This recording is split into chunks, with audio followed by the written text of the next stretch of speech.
Hi, Grimmies! I'm Felicity. And I'm Ravi. And we are the host of the Grim and Tonic Book Club. We're a book club for people who love to read thrillers, but hate to leave the house. Our pick for today is When She Returned by Lucinda Berry. If you value suspense, flee now. This pod is full of spoilers. Just a very quick disclaimer. We're here to share a few laughs, even when the stories get a bit twisted. But know this, when things cross into real-life gravity, we treat them with the respect they deserve. I don't know if we do. Let's get into it.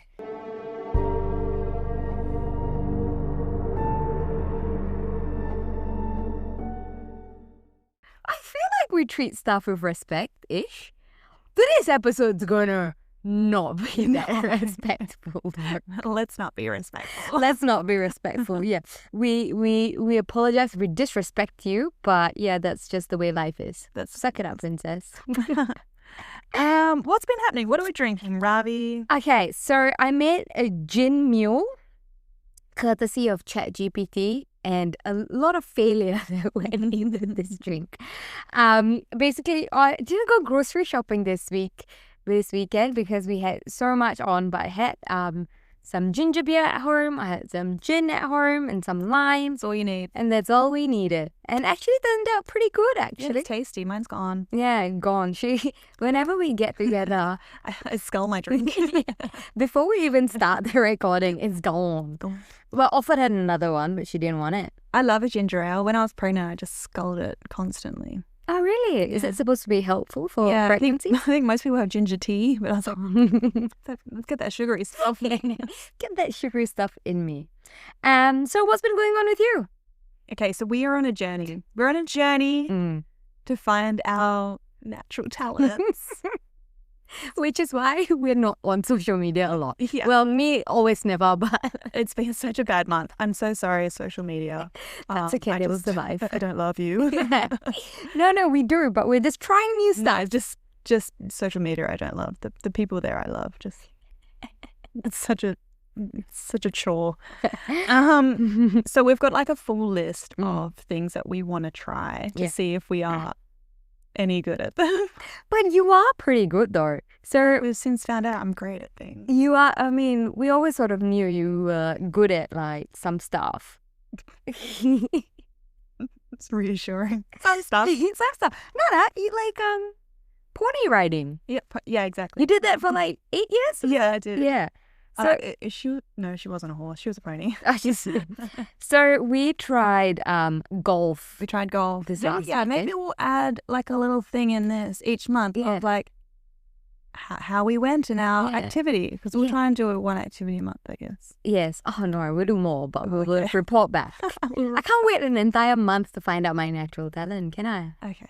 So what's on our list? So we have golf, which we just did, and you were really good at it for someone who's never really done it properly. Yeah. As an adult, you were very good at it. Very impressive. It's just a stick and a ball. I don't know what people here still want to jump about. Well, I couldn't really hit it, so it's a bit more than that. Now, we have badminton. So we've rescheduled our badminton to next week. Baseball, just the cages though. Yeah. We have pickleball. I'm quite excited for that one. Me too. Pickleball. We have pottery making. Yep. Oh, we're gonna make a spatula. We're gonna do woodworking. Yes. We have the flower arrangement thing. Yeah. That I'm not super keen on, but I will support you and we'll go together because you want to do that. Well, but you see, I'm doing stuff you want to do, but it's fine. We're gonna swim in the ocean. I'm not swimming in the ocean. That's where the sharks live. We're gonna see if you can ride horses. Yes, we're gonna do horseback riding. Yeah. Rock climbing. Rock climbing. Rock climbing. So I used to do quite a bit of rock climbing as a kid. Ravi has freakishly long fingers. It's not freakishly long. It's like millicentimeters longer than yours. Yeah, the proportions are all off. My body proportions are way off. I have a weird body type. It's beautiful. Your body is beautiful. But yeah, oh my god, my hands are so dry. Anyway, Gross. Dry hands, long fingers. salad fingers. But yeah, no. So we are committed to this journey until we find our natural talent. Yeah. Golf is mine. Golf is yours. We found it. First one and done. One and done. But now we are on the journey to find mine. Yeah. I think it's exciting. It's quite exciting. We're so fun. People are so supportive of it as well, which is funny. I feel like everyone wants to be included. Yeah, they do. Laser tag. Laser tag, yes. If you've got any hobbies or activities for us to try to see if we're naturally good at it, please let us know. Yeah. Just a disclaimer. We are not. Well, at least me. I'm not very good at anything. Yeah. I would have said that last week too, but look at me. Star golfer. You had an inkling about golf though. From the beginning you were like, I got high hopes. Good at it. Yeah, I feel like it. Well, it is just a stick and a ball. All right, let's try with the irons next time. Oh. We'll try putting. Putting will be fine. All right, let's get into this book. Yeah, let's do book chat. All right, so this is our second book club book of Lucinda Berry. And first one was the Perfect Child, which is our number one. It's our number one pick on our top 10 list. Yeah, we loved it. Fantastic. Yeah, we loved it. But we also did another book that didn't make into a book club, but it was the short story, A Welcome Reunion. Yeah, the follow-up to the full. Yeah. So I don't know if I needed a welcome reunion. Now that I think about it, I feel like I needed it, but I was very disappointed with it. I needed it. It sucked. Yeah, like most things. Yeah, that's what I meant. Like, I didn't need that. Well, I enjoyed having a follow-up. Yeah. But it was not the best. Like, if you're going to do a follow-up, you have to make sure it lives up to the original. Yeah. I guess that's like the curse of every sequel, though, isn't it? Yeah. The second is never as good as the first. Well, Harry Potter's second book Harry Potter is... That was really It's cool. a world of its own. Yeah. 50 Shades of Grey. Twilight. Where have we gone? This is the dark one. So Lucinda Berry, don't know if everyone knows this, but she is a clinical psychologist. So she uses her experience in her professional setting in her books. So that really brings up a really fresh perspective to it, which I genuinely enjoy. And this book in particular focuses on cult psychology as well as domestic abuse of sorts. Yeah. Yeah, I mean, abuse within the cult. Spoiler. It was a cult. I've already done the disclaimer. Everyone knows there's spoilers. This is our first cult book, I think. I never expected to read a cult book. No. Who does? It just sneaks up on you. Yeah. There's the one part where Ray, it was like, this is not a cult. We are a family. No cult's going to call themselves a cult, though. Oh, do they even know that they're a cult? I don't think so. Do you go into this knowing that you're creating a cult? Yes. Okay. Because I think, I think I want to be a cult leader. Yeah? Is that what, like, Ray's thought was? Like, 20-year-old Ray was like, when I grow up, I want to be a cult leader. No, I think he just thought he was just better than everyone and everyone should listen to him. Yeah. And he just, I don't think he had the idea that he is a cult leader, but just that I'm fucking God. Yeah. And the more people that are like, yeah, you are God. He's like, oh, I'm totally God. Yeah. All right, we'll get into it. We'll get into it. I have a very interesting, I had a very interesting thought. Don't let me forget it. Okay. I forgot it already. It's gone. Remember that interesting thought? Okay. All right, this plot. Kate Bennett disappeared from a Target parking lot 11 years earlier, leaving her car with the keys in its ignition and her purse on the passenger seat. That's weird. Take your car. Why'd you run? She could have driven. Because Ray was like... Don't bring your stuff? Yeah, like... Come with nothing. Yeah, come with nothing and like... God, worldly possessions, bad stuff. She's like, I guess I'm running. Yeah. She's like, oh, you will know when you have your calling and you will leave everything behind, because she recited a verse from the Bible and she's like, gotta leave everything behind and go. Off we go. Because everything in life Triggered. Maybe it was like triggered. By what? The trolley? School pickup? Maybe. She left behind her husband Scott and their young daughter Abby. She was 5 years old at this point. Kate later reappears at a gas station in Montana. Are we keeping you up? Sure, sorry. Let me yawn in peace. Injured and clutching an infant. Scott, now remarried to Meredith, brings Kate back to their home in Arcata? Is that how you pronounce it? I don't know. California. The baby is identified as Kate's daughter, Shiloh. The names in this book. Shiloh? Shiloh. That's the name of one of Angelina Jolie's kids. Really? Mm-hmm. Oh, I didn't know that. What did it mean? It was like his child. His seed. Ew. Yuck. Upon questioning, investigators discover a cult connection with Kate's disappearance and learn that Kate had left home voluntarily, which changes the entire trajectory of the investigation. Kate, who used to be a journalist, started reporting on Love International, that's the name of the cult, led by Ray, also known as Abner, later on.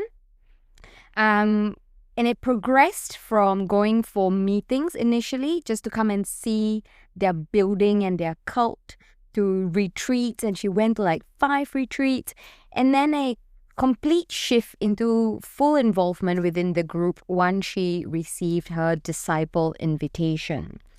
I have so many questions. Oh, yeah. Yeah. Where are the members? Yeah, that was also one of my questions. They had such a nice fucking building, and then 6 of them just traveling around, sleeping in tents. So we have the members, and then we have the disciples, and then so Kate was a member first. She then progressed to become a disciple, which is like the teacher, I guess. At first, Ray appeared charismatic and caring, but over the years, his control deepened, enforcing strict obedience, isolating disciples, and becoming increasingly paranoid and volatile. Kate, it appeared, was forced to adapt to his demands in order to survive, after realizing disobedience could potentially mean death. Yeah, she's getting beat up. Every day, and her hair was falling apart. I wanted to read a little bit more about that, but there was none. You sicko. What? You're like, show me more of the abuse. Yeah. They had like one paragraph about the abuse. I don't know, everything. Meredith grows uneasy as Kate settles back into the family home. She notices Kate using the phone late at night, evasive answers she gives to Meredith when Meredith questions her about the phone calls. And she would get very secretive and super defensive about her demeanor. She was not smart about hiding it. She was so bad about hiding. Oh my gosh, so bad. Who did you think she was calling? I thought she was calling Margot. Yeah, me too. Checking in on that baby. Yeah, I thought she was calling Margot, and she just didn't want anyone to know that Margot was a survivor as well. Yeah. Because it would implicate Will. Yeah. I did not think it was fucking Ray. Where was I? I want to be judgmental, but I also know that I can't be. Not judgmental. Yeah. No, be judge all you I want. can't be judgmental of Kate. I feel to a degree we can. Some things I can judge. Some things we can judge. Some things we cannot. Yeah. So these behaviors heighten Meredith's distrust of Kate and make her suspect that Kate is actually withholding the whole truth about her years with Love International. And there was a point where what's-her-face, Abby, shows a recent photo of Ray to Kate, and that image stirs old feelings of attachment and loyalty that developed through the years within the captivity, if you will, within the group. Now, the emotional pull combined with Ray's ongoing influence fuels her decision to reconnect with him despite her family's concerns. When Kate decides it's time to move out because of her ongoing squabble with Meredith, Abby is insistent on following Kate. The pair are staying in a hotel when Kate wakes Abby up in the middle of the night and tries to lead her into a van with two men. They are successful, but then the police intercepts the vehicle almost immediately, stopping the kidnapping. And Will, one of the disciples, is killed during the confrontation. Kate and Abner get arrested, and it's then revealed that Kate was willing to sacrifice her daughter Abby to Abner just to get back within the group and into Ray's good books. In jail, Abby confronts her mother about her actions and is taken aback at how delusional her mother actually is. Investigators later reveal that Ray Abner, his real name is actually Harold. Such a gross name. It is a gross name for a gross boy. A psychotic rich boy who probably took joy in ruining everyone's life and pretending to play God. And that's it. And then the book ends very abruptly. The last few chapters just flew by. Yeah. I was just like, wait, what's happening? What's happening now? Where are we? Everyone's moved out. Even Meredith moves out. Yeah, she's peed herself. Abby pees herself. Abby gets knocked out. Dean's here. They're in the hospital. Dean knows about this. I'm trying to think. Meredith was right. Yeah. I tell ya, the sadness I felt for Abby confronting her mum was too much. It was very sad. I think she needed it though. Oh yeah, she needed it though. But she's gonna have a nice, clean cut now. Gets rid of that necklace. Nothing to do with her now. Yeah. I guess it's not a very reasonable thought to have. Because Kate's super delusional, right? Like, she's not in the right state of mind. Yeah, she's had years of conditioning. That's why I'm like, I don't want to be judgmental of her, because some things we can judge. We can judge her decision. We can judge her decision to sacrifice Abby, I think. I think that's a fair thing to be like, girl, you know that's bad. We can judge her decision, I think, to just abandon her family to start with. We can judge that. Yes, we can judge that. Yes, you can judge. What I feel like we can't judge is her decision to go back to Love International after years of conditioning and, feeling all the things that she felt. Her going back to that abuse, and like, that might just be part of the process. Yeah, that's. The rational part of my brain is like, you got out, girl. You got out. Like, your family is there. So, like, you've got all the things. You've everything you need. Like, why are you going back? And I think it's especially harder. And we'll talk about it now. Especially harder because she knew Abner had killed the Becca. rational side of her brain also goes, this is all bad shit. Yeah. And when they were going back to the back end, to the past, right? The way they described her was, even though she was so warped in like this mentality of like the cult and stuff, she still knew what was going on. In the sense that knew good from that. Yeah. Like when Sam was shot. And when I can't remember Becca, yeah, Becca was cut. Yeah. Oh my God, my heart. When Becca was giving birth and she died in that process, and it was very traumatic, and she wanted to send her to hospital. She still had that rational side of her brain, knowing what needed to be done. But then I guess she was just triggered by certain things. She was triggered by a photo. That made her feel all those feelings of I need to go back. Why wasn't she seeing a therapist already? Is what I didn't understand. They were like, we can see our family therapist. Like, wasn't Scott telling Kate that we can go and see our family therapist together and be a fucking weird blended family? Oh yeah. That was weird. That is one of my one of my discussion points. How does this work?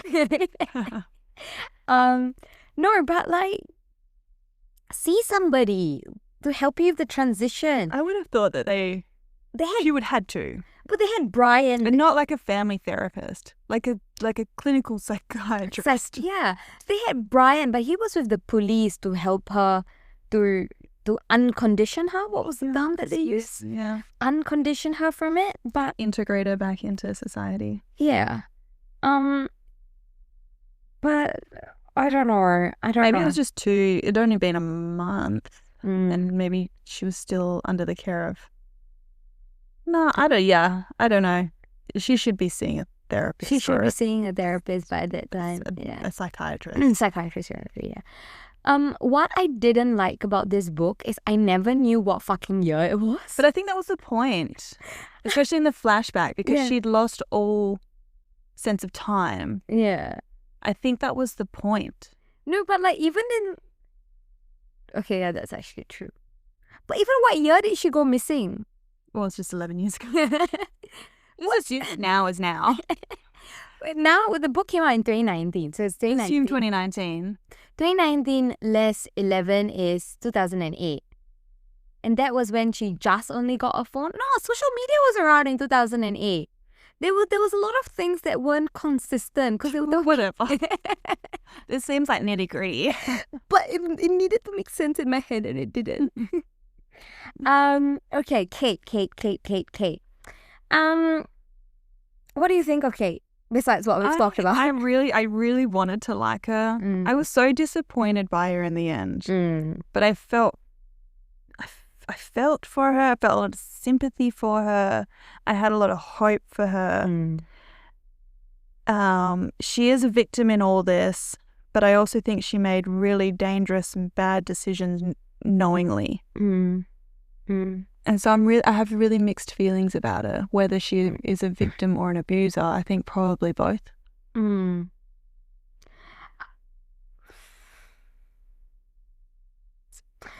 This brings me to the point where I was trying to make earlier, which I completely forgot about. Not the one that I was telling you interesting, but I still forgot that. This is another. We'll never know. So say she was successful in giving Abby to Abner, right? Like the kidnapping happened and that's it. Abby's life is now being essentially a slave away to Abner. And he would be putting seeds in her. He'd be putting seeds in her. And as far as we knew, she was a virgin. Yuck. Yeah. Not that virgin. Big virgin is yuck. Abner's yuck. Do you remember that part where Margot told what's her name, Kate, that she had only slept with Will? Yeah. And that she was a virgin until 26? And Kate was like, oh my God, really? Girl, guess all. But then they also practice abstinence in their marriage? Yeah. Girl. You're missing out. That would not happen in my marriage. But then... No wonder they weren't successful making a child. They're doing it all wrong. Like, why isn't she getting pregnant? Virgin Mary got pregnant when she was a virgin. Yeah. Yeah, so, stuff happens. We just pray. Just hope and pray. Babies will come. But back to what I'm trying to say. It's a bad conversation, isn't it? What is stopping Ray from putting more thoughts in Kate's head that when Shiloh, when Shiloh is of age, and of age just means potentially 14, like 11 to 14, right? To be like, now I'm going to wed her and now she's going to be my wife too. I mean, that's her biological dad. Do you? But this I don't know if that would stop him. That would not stop this fuckface. No. Yeah. Like all kinds of wrong in this thing. Yeah. So I'm just like... You know what the whole thing reminded me of? You know that Netflix documentary? Keep, Pray, Obey? Yeah. Reminded me of that. Remind me of that. I haven't watched it, but I know. The Child Brides. Yeah. You should watch that. Watch that. Yeah. Watch that. Have you watched all the movies on your list? There's too many. I added too many. I watched one. I gave you one. I'm not watching 2 and 3 of that movie. Come on, you have to. Come on. You have to. Yeah. But I still can't get over the whole fact of her just in the Target parking lot having some switch turn into her and be like, you know what? Scott's gonna come. My kid is gonna come. They're gonna follow me, and Scott will miraculously know that he needs to do school pickup today because the kid needs to get picked up from daycare. No, I don't. Well, I remember that part where she was like in the van and she was like, I need to do school pickup. Yeah. How long will this take? Yeah, it's going to take a while. 11 years later.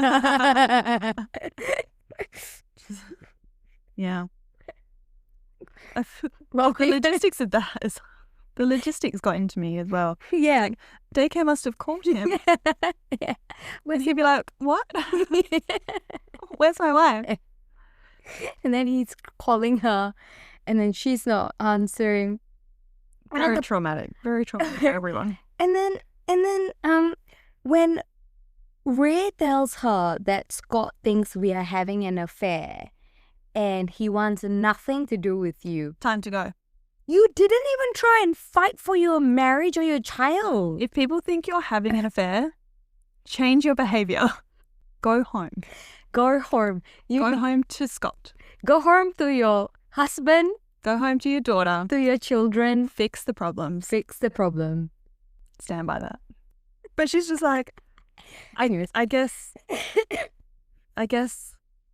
we'll just carry on. Yeah. She was just like, oh, he doesn't want That's very sad. That's very sad. My child doesn't want me anymore. I now no longer have a home. 11 years later. 11 years later, now you have one. Mm-hmm. Now you have two. Yeah. But yeah, no, that was so fucking stupid. And at the very beginning, when she went to the gas attendant, and she's like, my name is Kate Bennett. Like, he would know who she was. So do you believe you were kidnapped? Yeah. Wow, that's weird. So who thinks you're kidnapped? I'm that one missing person that everyone knows. But no, I'm not missing. My husband just didn't want to anymore. I ran away. No, just I can't get. I don't know. If I form an opinion, I feel bad for forming an opinion because she's not in her right mind. But then again, I'm like, girl, you had so many chances. Get the fuck up and leave. This fucker like beat you up for 40 days. The fuck are you doing? I know. But then she's ingrained. You know, she's at the start of that journey. That journey where he's, you know, he was the one that was like coming in and saving her, right? From what? From the abuse that he put her through. Oh. I thought you meant like her dull life. No, well, I guess so, yeah. It must be so awful being loved. Oh, you have run away with the man. You have a loving husband, a beautiful child. Time to go. Time to go. I mean, I don't know. I don't know what she wanted. Yeah. What did she want out of life? If like having a loving husband, I mean, she just wanted to work. I think she wanted to have a just try that conversation again. Yeah. Don't run away. And then a little cold. Just to get a little entertainment. And Scott was like, yeah, she always likes trying new things. And I'm like, yeah, all right, go for it. I might not try it, but try it. That was a problem. She didn't try golf. No, but I also think she was sick of the fact that she had only been with Scott. She wanted more life experience. Open your marriage up. She didn't want life experience. She wanted dick experience.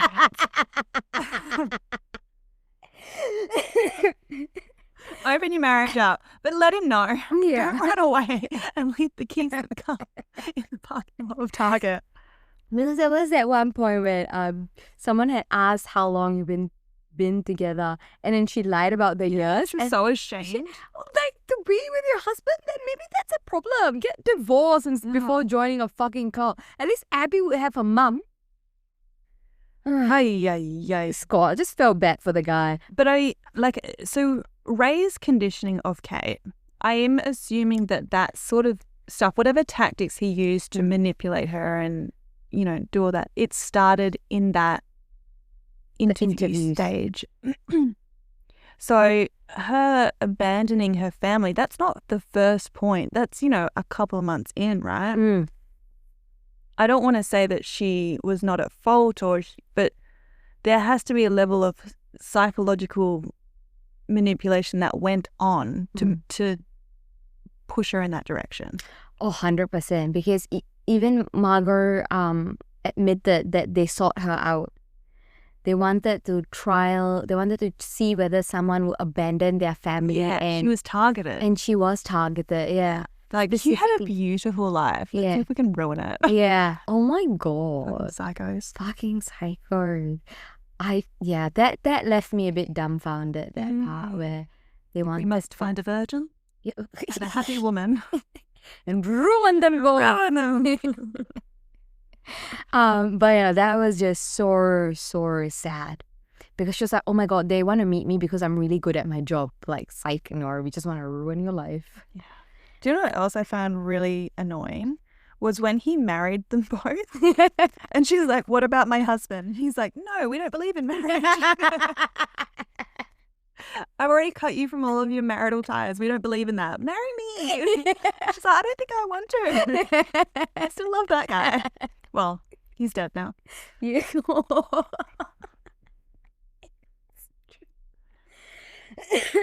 Marriage is for the weak. I'd rather be weak than be in their spot.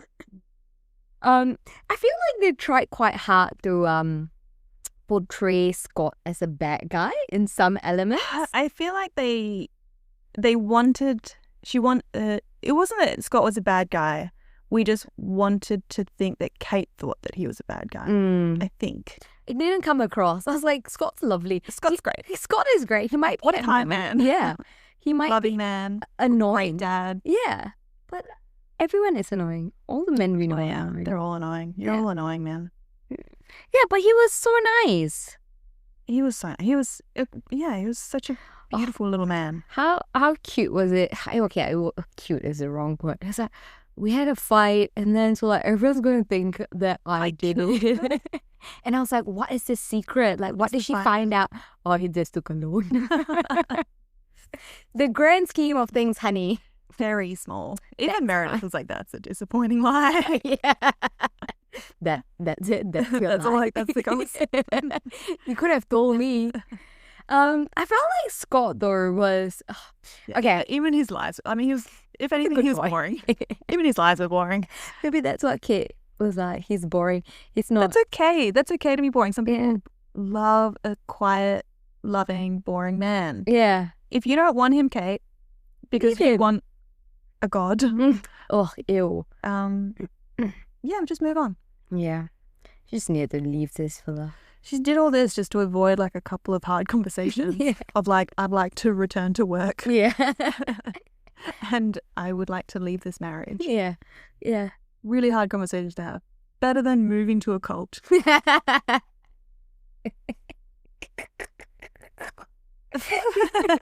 Life is really hard. I'm going to move to a cult. I'm going to run away and join a cult.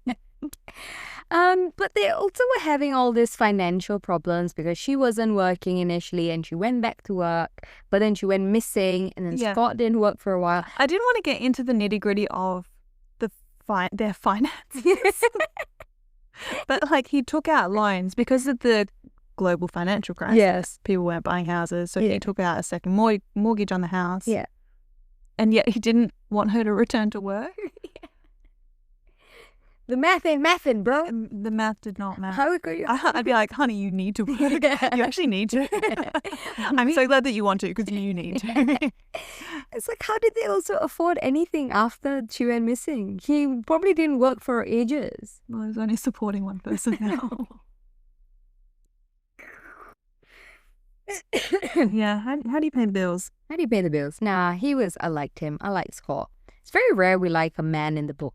Yeah, he was just not problematic. Yeah, he knew what he wanted, he went for what he wanted, and he was content with his life. He didn't need to sleep around with other women. Just Kate needed that. She needed to get that out of her system. Meredith. What do you think of Meredith? I was so skeptical of Meredith. and I shouldn't have been. I feel like she was in such an uncomfortable and shitty situation where, like, I can't even imagine that, of the presumed dead wife returning. Like, where is your position now? Yeah. So uncomfortable, so shitty. I felt like she was sus when she was like trying to basically remove all elements of Kate when she was presumed dead from the house. I'm like, maybe you can let him have his wedding pictures. That's fine. Please allow him to have some memories of his dead wife that he loved dearly. So when she was like really insisting that they kind of remove all that sort of stuff, I was like, oh, it doesn't seem right. I was wrong. She's totally right. Get this bitch out. Get Kate out of there. Yeah. So same sort of bit. I didn't really find her skeptical. I wasn't skeptical of her or anything. I just found her to be in the way. Constantly. Yeah, and she in was. the way. She was, because she didn't have a position. Yeah. And it's like, I was like, sweetheart, like, maybe just like move out of the house for a bit. That was one of my questions. Yeah. Do you think that she should, at the start, do you think she should have moved out of the house? I think so. But if she was there as a support for Scott and he needed her there, then she should have been there? That's true. But I feel like in these kind of situations, she's like, Kate's back. I'll move out. You guys get back to life. No, not even so much of that. And be like, it would feel crowded in their marriage with Kate being there. And be like, look, like, I want to know that you and I are solid, but I'm going to give you some time. This is not my business. This is not my business. I don't want to overstep my boundary. I don't need to be here, and it's making me uncomfortable to be here. I'll probably just not stay the night, but I can spend the day here. Or something along those lines. I feel like Scott would have insisted that she stay, though. I feel like he would be like, this is your house, you're my wife, and I want you here as support, but then continue to treat her like she's a ghost in the house. Yeah. I didn't agree with the way Scott was sort of treating Meredith, but I can't blame the guy. Yeah, exactly. I can't blame. He's so confused. He's like, the love of his life is back. He's trying to manage her, and then Meredith is around, and he's trying to manage everything's her. up in the air. And Abby is just getting angry and running away because she was told something 12 hours later. Like, how dare you? Honey. You were asleep, honey. Yeah. Wake me. Yeah. Why do you want to run away now? Yeah, like, you need to calm down, Abs. But I liked Meredith's perspective, though. I kept things fresh in my head.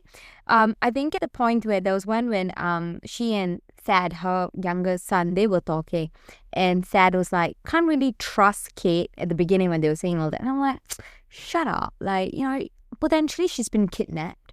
She's just a bit of sympathy. Yeah. And Thad at the beginning was just completely like desensitized. What's she doing back here? Oh, she just came back after 11 years. What if she just ran away from her kidnapper after 11 years because her daughter was in trouble and she's like, I need to do something now, right? And I was just like, fuck off, Ted. And now. Right on, Thad, right on. And then slowly when they were talking about when it was Meredith's perspective, and Meredith was like, the fact that Kate had left on her own, she had plenty of opportunities after the 40-day thing to leave. During the 40-day thing, those doors were open. Yeah, to leave, and she didn't leave, and she's like, something is not sitting well with me, and I liked that. I'm like, oh, I'm thinking the same thing, but I don't really want to. Reason, Meredith. Yeah, I didn't want to say it out loud because I was like, there's no one here. I just talked to myself like, I'm Kate. This sounds soothing. Oh, but like the one thing, right? Yes, I feel comfortable now that their marriage is going to be okay, though. Yes, like everything's right in the world again. Yeah, lock that bitch up. Yeah. But I'm just like, you know, when when Kate left everything and abandoned everything to run away and join this fucking cult without giving closure to anyone of her family, I just felt like, what a dick move. Like, if I like go somewhere and I don't tell Suraj about it and I need to do something, I'm like, oh, he's going to be worried about where I am. He can check with me. You've got my location. Yeah, that's he can check with me. Give the backstory. What? There is a backstory. We have each other's location. We go check on each other. But we started as a joke and now we have each other's location on. Yeah. I saw, you can add some stuff. So maybe I'll add the golf course there. Oh, I can get an alert when I'm practicing golf. Yeah, I will go get it. I'll go set it up. Great. Abby. Before we move on to Abby. Yeah. So this reminded me of, and I think about this way too much. Do you know the movie Castaway? Yes. I love that movie. So good, right? Oh, it's love so that movie. Good. But there is, in that movie, his wife moves on in the same way that Scott did. Yeah. Is remarried, and then he turns up. He's not as sick and twisted as Kate is. He comes back, kind of normal. The same. Kind of the same, just a bit hairier, a bit skinnier. And the area. I would be too. I would be too. Full bush.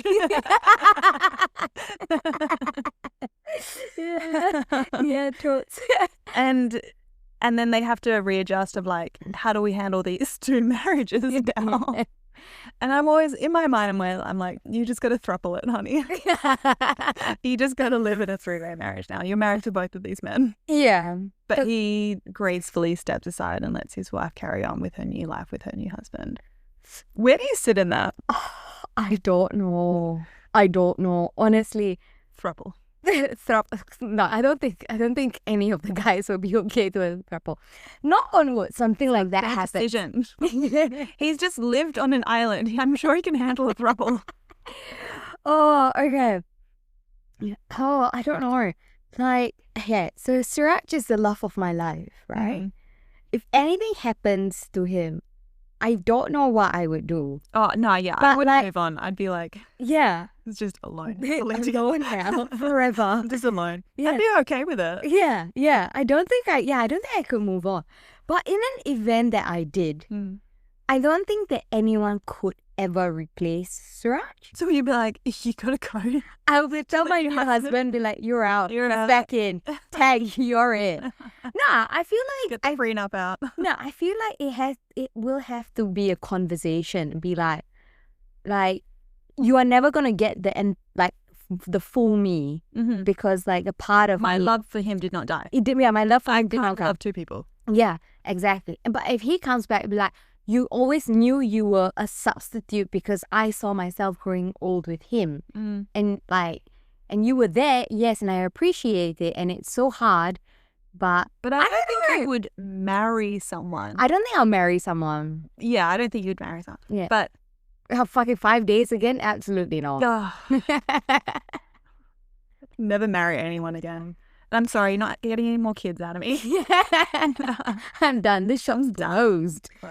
But I don't think you would get remarried if you didn't think that you were going to live the rest of your lives together. So there has to be that level of love that you have for your new partner. That's true. That you really do think that you're going to live together forever. It's not like a fleeting, maybe substitute thing. Like you have really invested everything into that new person. Yeah. And to just cut that off as well. That's true. Yeah, but I probably just wouldn't marry. Probably like just live together. I don't think he might come back. It's just in the back of your mind now. I'm surprised him disappears. It's just like, hold now. He might come back. He might come back. No, I don't think I could. I don't think I could marry someone, and I don't think I could live with someone else. I probably if it came to that, have a relationship but live separately. Yeah. I don't think I would live with someone. What about you? I think I would I love Kobe and I adore him. But if something happened to him, I would not bring another man into my house. they're too annoying and dirty and messy. I don't want to take care of anyone. I did not see where this was going. It seems just a new man feels like an inconvenience. You may come over and then you may leave. Yeah, just like a relationship, but not like living together. Maybe not even that. Yeah, okay. Just pop in and out. Just the appointment. Just appointment. Just by appointment. Put it in my calendar. Yeah. Share the question with me. Even that's kind of a bit much. All right. Yeah, I don't want to attach myself to anyone else. Yeah. Just flirt. Yeah. Oh, so anyway. Abby. Oh, I just adore Abby. Oh, did you? I did. I have felt for her. I could understand everything she did. Yeah. And I stand by everything. Yeah. Aside from the fact that she was just a little bit too mean to Meredith, when Meredith has been there as a support for you for the last 5 years. That close. Yeah, that's the thing. But you don't have to be disrespectful. Oh. You don't have to be mean to her. I feel like, I mean, it was quite disrespectful to record them without their consent and knowledge. Maybe it was just pushing that back and saying, that's messed up, Meredith. I don't think that she was truly disrespectful. She was just a bit mean, I thought, to Meredith. But maybe by that time, I already had like a bit of a soft spot for Meredith. I don't know. I think she was going through a lot. She's 16. Remember that? She's 16. I never take into account the kids' ages. You do not. You have no sympathy for ages. We expect emotional maturity from everyone, whether they're 5, 15, or 50. Yeah. No. I think that she thought that her mum was dead and then she came back and that would have been so traumatic. No, I think it would have been so just incredibly relieving. That she was alive? Yeah. And that she could finally have a relationship with this woman that her dad had, talked up all these years. And she was excited and she was protective. I mean, she saw her mum come back abused and unwell and have a little baby on her hip. And she would have felt incredibly protective, even if that meant against Meredith. Meredith, who was not her mother. Meredith, who hadn't been in her life. Meredith, kind of the woman that kind of took her dad away sometimes. But she did say that she wanted her father to find somebody. Yeah. You can feel both those things at the same time. You want your dad to be happy. Also, you want him around you all the time. You want him to be yours. Can't relate. Sorry. Unrelatable. Yeah, so I think that we have to have sympathy for her trying to work through her emotions and the jarring relationship change with her mum and her stepmom. Yeah. Not even really a stepmom, just her dad's wife. Yeah. Wouldn't that be stepmom? I mean, technically, but because she was so much older. I feel like that stepmom, stepdad relationship, you kind of have to be like a little kid. Okay. To get it. Yeah. Yeah. Nah. I see where you're coming from. I'll allow it. Great. When I tell you the abandonment issues I would have after finding out that my mom just left me and then tried to kidnap me and like basically sell me. I'd be a mess. I would. I shouldn't laugh at that. Yeah. Absolutely. We take it seriously. We take it seriously. Absolutely. Yeah, don't do that, people. Yeah. Don't try and kidnap your child. Don't kidnap your child. Give them to your abuser. I'm worried about talking about Ray. Oh, I'm not. Fuck this dude. Yeah, I don't have anything more than that. Like, honestly, you know what I hate in a guy? I hate in a guy when, well, this is a clear attribute of a narcissist, right? When you say something to get your point across and they laugh at it to make you question what you're saying, whether it's like a gaslighting. Like a gaslighting kind of behavior, yeah. Like what you're saying, did I say something stupid or why is he laughing at me? Yeah, like that's so Like, so silly. You said that. Like, oh my God, I hate it. And like so many guys actually do it. Yeah. And it triggers me. Yeah, because he was trying to undermine what Kate was trying to do. And that was how he undermined her authority in the interviews right off the bat. Yeah, or just fobbing off her questions that, like journalistic questions. Yeah. And he just didn't answer them. Yeah. Like, come back for the meeting though. Yeah. And this dumb bitch was like, okay. I'm in. I'm in. I love it here. Yeah. Whip me.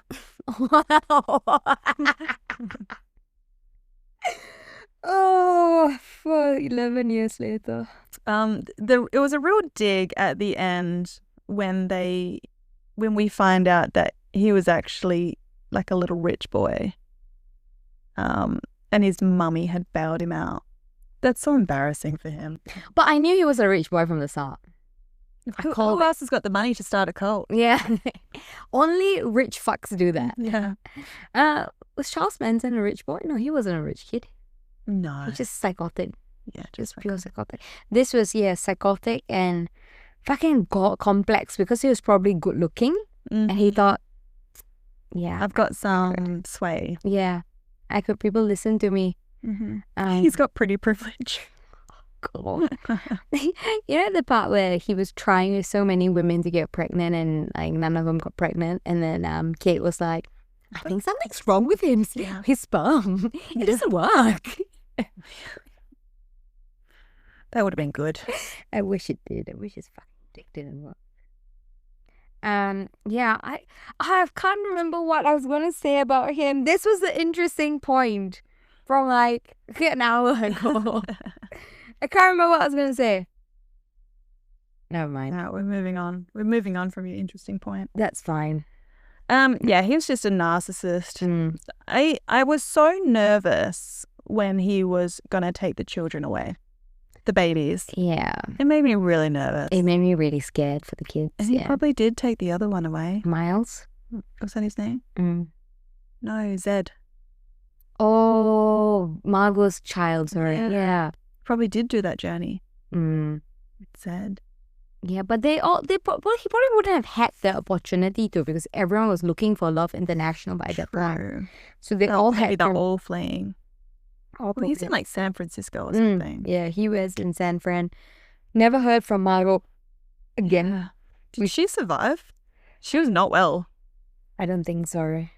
I don't know about childbirth, but I don't think you should be bleeding for quite that long of a time. Well, you bleed for up to like 6 to 8 weeks. Oh, but not like chunks. Oh. I think she was chunks. Yeah, that's what they were. She was glupping. Yeah.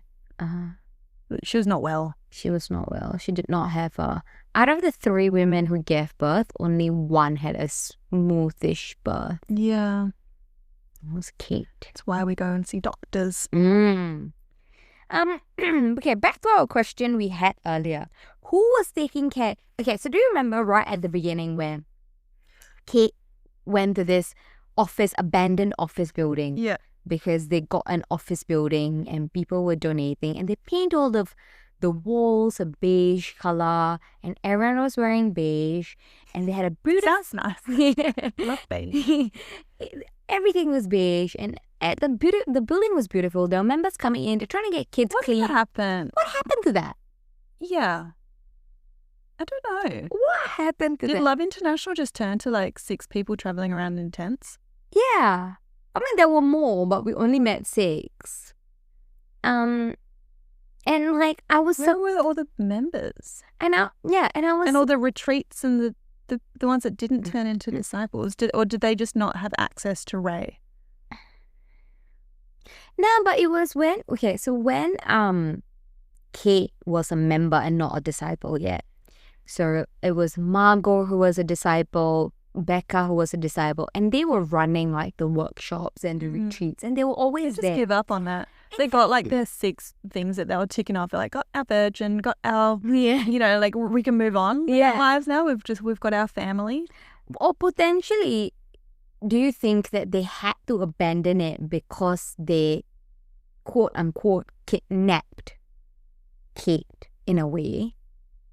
And There was too much heat on them. There was too much heat on them, and they were like, gotta split, guys. Maybe. I mean, they did stick around and try and find Kate. Yeah.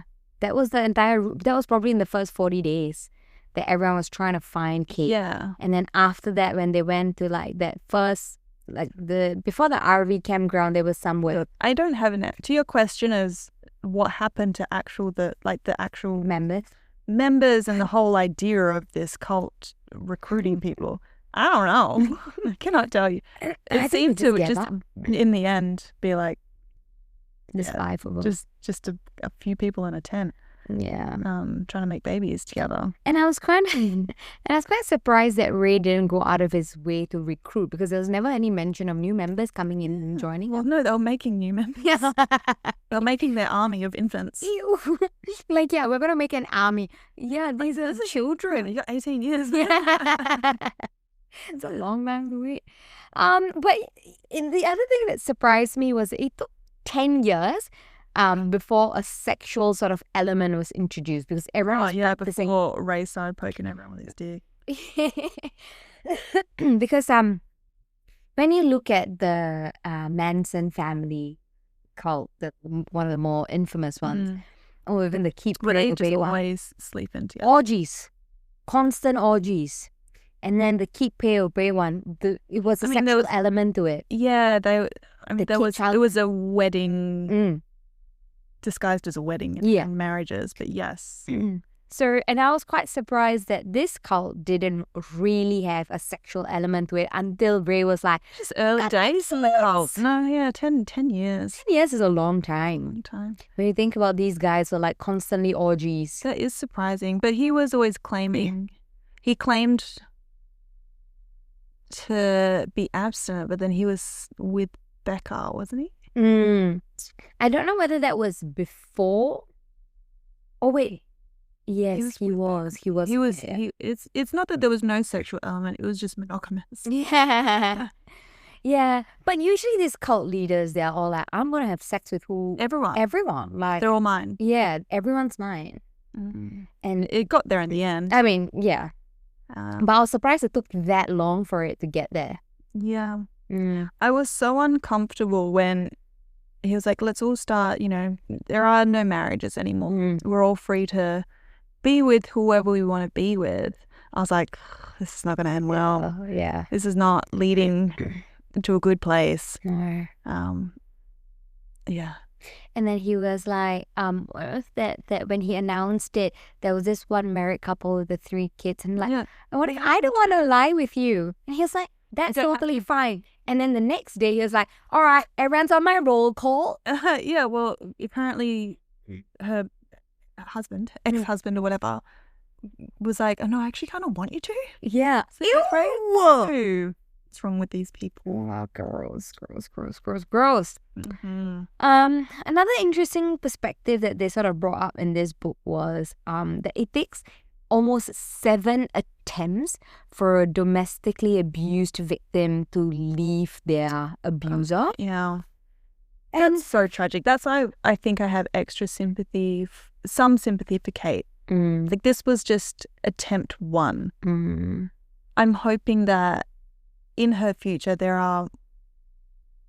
she's in jail, so but like, if it was to continue on, that there would be more things that happened that made her run and go back and run and go back until she actually broke that cycle. I'm hoping that this was just attempt 1 in the process of getting out of it for good. Because that's kind of where it did start. And I think to blame her for going back is, if it takes on average 7 attempts, I don't know. Can't blame her. Yeah, I just got to have some sympathy for her. She's in that process still.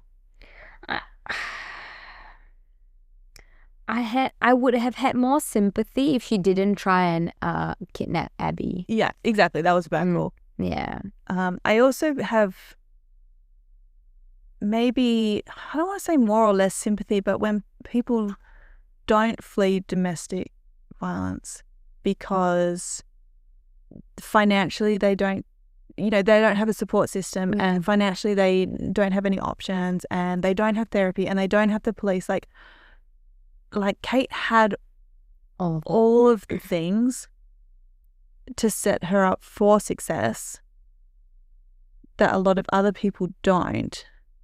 And if people are going back because they don't have those supports in place, that's more understandable. Like, I didn't want to go back, but I got to eat.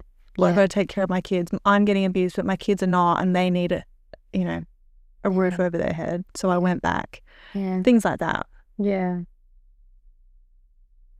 Yeah. That's the part that I struggle. Yeah, I just can't understand it. I can't understand it. I can't understand that mental manipulation side that's pulling her back there. Yeah. Yeah. I'm also not religious. Oh, okay. So this is a part where, okay, I don't know how I would describe myself. I am not religious, but I believe in my religion. That makes sense. Like, you would never catch me like following to a T of what Sikhism says that I should do. Really fucking fit. We're not nice haircut. we're not supposed to cut our hair. We're not supposed to drink. We're not supposed to do. I imagine there would be it's not a huge percentage that do follow it to a T. Everyone kind of picks and chooses in religion what they want to. They're like every religion, right? Then like just in general, you follow the general guidelines, but then it's never to a T. Sure. Yeah. So like I think so as someone who respects my religion, but is not religious, I don't understand all of this. No.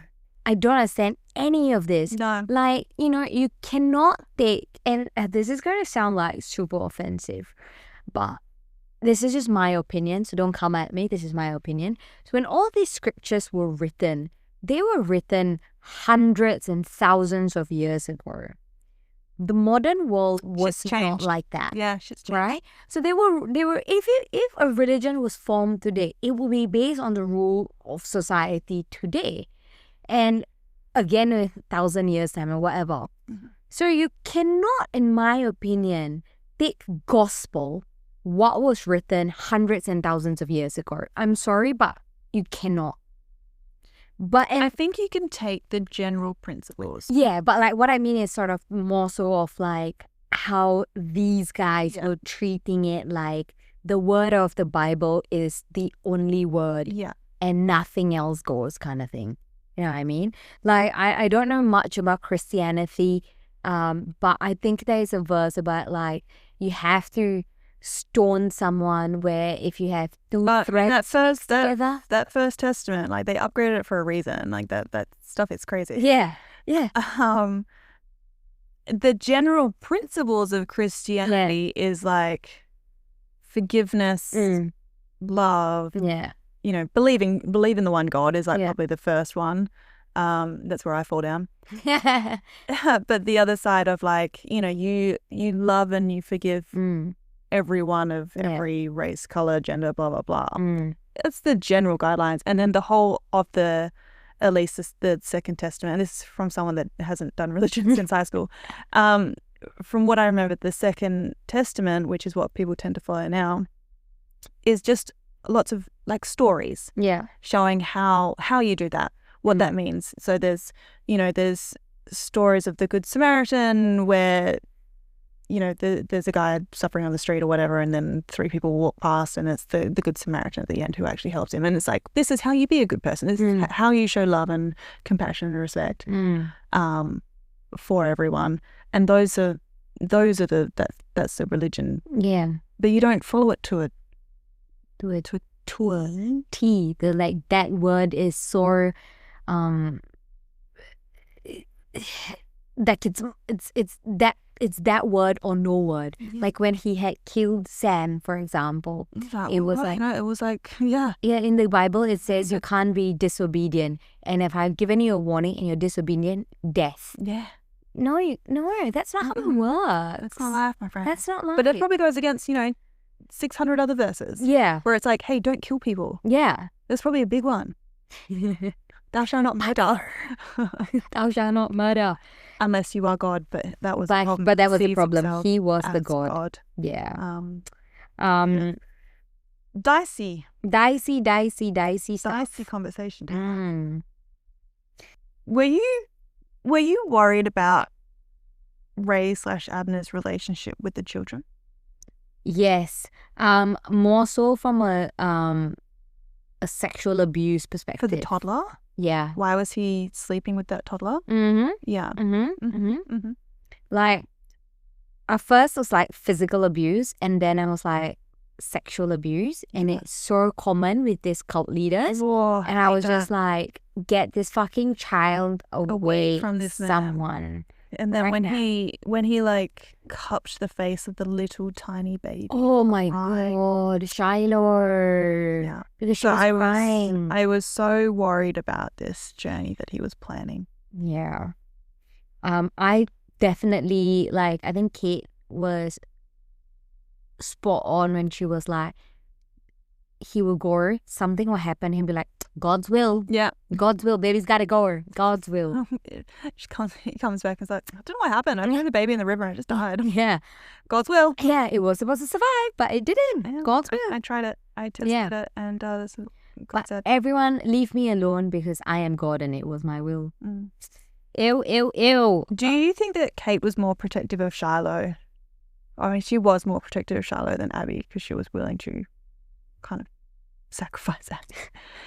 Do you think it was because Shiloh was a baby and Abby was not? Do you think it was because Shiloh was Ray's baby and Abby was just her other child? Nah, I think it was because Shiloh was dependent on Kate. Yeah. I think it was the dependency that Kate she felt a mothering nature towards Shiloh. Towards Shiloh, because like she was only breastfeeding and she didn't baby really, thing. Yeah, she didn't really have anything or anyone else. I can't imagine her sacrificing 16-year-old Shiloh. I think if it push came to shove and if Ray was like, she had to choose either Shiloh you get or Ray, it, yeah, she would choose Ray. I think so. Eventually. Eventually. Because teenagers are rebellious and she'd be like, fuck this kid. Ray, you it. Take her out. Take her out, yeah. Well, what do you think should have happened with Charlotte? I actually thought that, like, maybe the family would take her in. Raise her? Oh, that's like quite... Because it is asking a lot. Sister. It is asking a lot, but I thought that they would... I thought that he might... Meredith and Scott may have taken her in because she was Abby's sister. I think if Abby wanted them to, they probably would. But also they were quite a bit older. Yeah. And they're probably like, no, I can't do this again. Like, well, they're in their 40s. I don't know what the fuck the age of everyone is in this. Like, Meredith has adult children who are married. Yeah. In the 40s. Or unless she's like 20 years older than Scott. Oh, shit. Because one of her kids was married. I'm going to say that they are late 40s because I think... So, Kate did say that she got pregnant in her 40s. Yes. And she is the same age as Scott. Yes. They grew up together. Yes. They must be in their late 40s. Late 40s. And maybe she had Thad when she was like early 20s. Well, she did say, yeah, she got pregnant like very early and they got married because she got pregnant. Yeah. To James. And then Thad maybe just followed suit, got married young. Super young. Potentially. Don't know. How old were you when you got married? Which time? The first time. Wait, we need to context that. Same man. Same man. Same man. Same man married him multiple times, 2 times. He is your second husband. My first husband is my second husband. And we didn't split up in between. 25 when we had I was 25 when we had our legal marriage, but 27 when we had our religious wedding. Mm-hmm. So she could have been like pregnant married at like 24. Yeah. And if he did the same, not pregnant, but married at 24, then that would put her at like 48. That kind of tracks. That kind of tracks, yeah. Then Abby is 16. Yeah. So do the math. So let's say that Kate then was 30 when she had. I feel like she would have been younger. Yeah. You see, the math in this book doesn't check out. I mean, Meredith is just older than Scott. I think, Meredith is older than Scott. But I think by like at least 5 to 6 years. Okay. Anyway. Worked out. Did you like this book? What are your thoughts on it overall?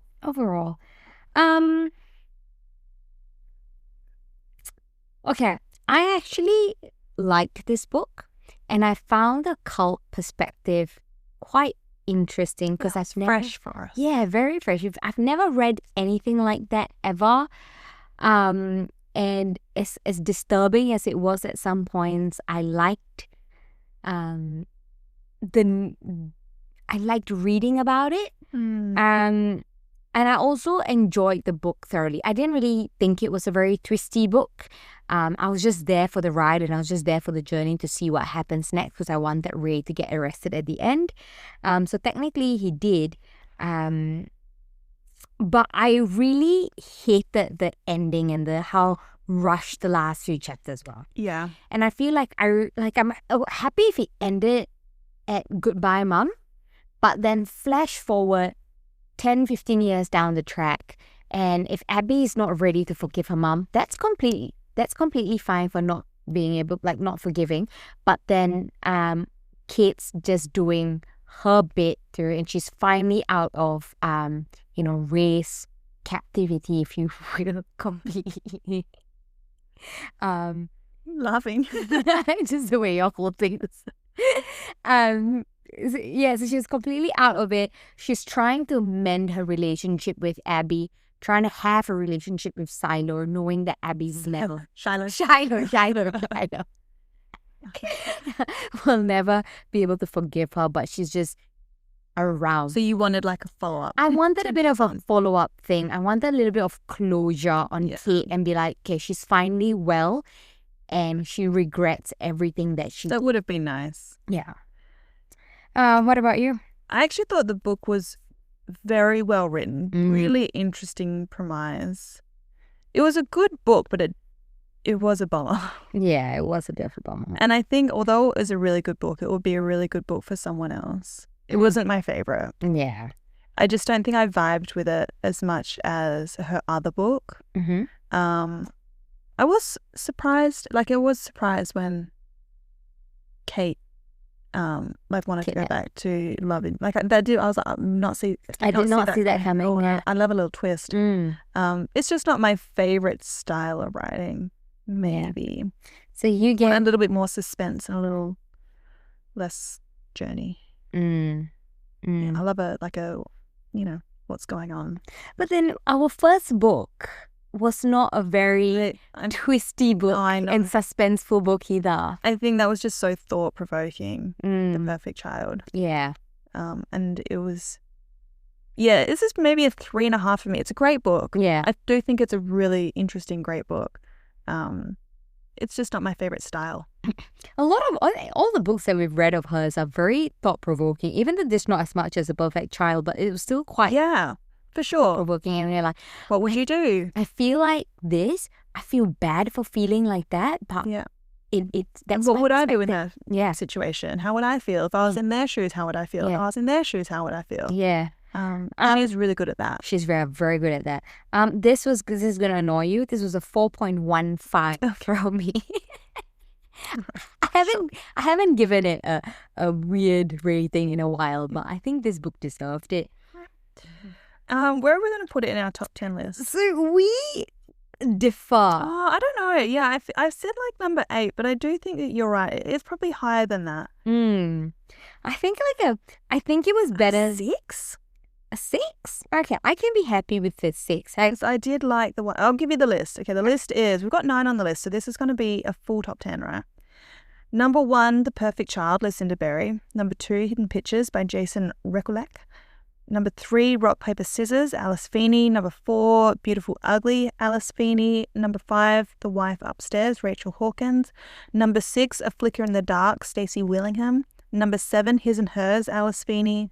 Number 8, Keep It in the Family, John Mars. Number 9, Pretty Girls, Karen Slaughter.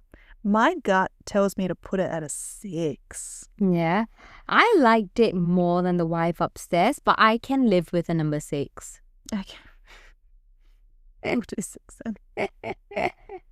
I'm not pushing it. You don't want to fight me on it? No. I'll pick my battle. If there's one I really feel strongly about, I think I'll fight for it, but I'm happy for 6. Great. Perfect. I'll do a top 10 list. We've got a full 10 now. Woo! That's nice. That is very nice. Have you read anything else this month? All right. So because we are on a new journey, I have not read a new hobby. We haven't not reading anymore. I mean, this is gonna sound so sad, but everything else in life is really busy right now, and I cannot commit to reading as much as I want to read. I feel you. Yeah. I feel you. Same boat. So I'm still partway through. It's been my 3rd month. I'm partway through very long books. And Romance, and I'm partway through I Remember You. And partway through I Remember You. A lot of the times last year, I traveled so much that I've read quite a lot. Yeah, airport. Yeah. And airplanes. That's the time. Yeah, it's perfect. But I haven't done that much traveling this year. So I've just not been reading. Fair. I'm partway through Project Hail Mary. We did finish this book. Yes. In 2 days, but yes. Project Hail Mary, I'm partway through. It's excellent. Really? Yeah, it's so good. What is it about?